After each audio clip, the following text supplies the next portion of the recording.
So I showed the antique car being delivered to somebody and does not have a very happy ending.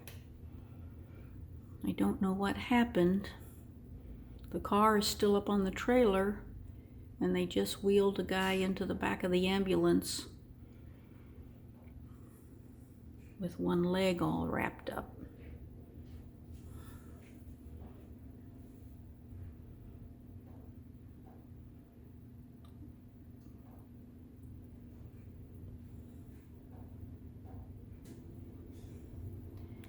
Not a young guy either. So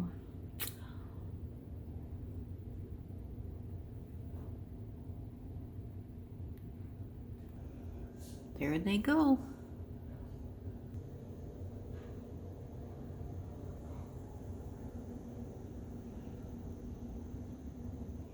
Exciting things on our little street. There's the fire truck leaving.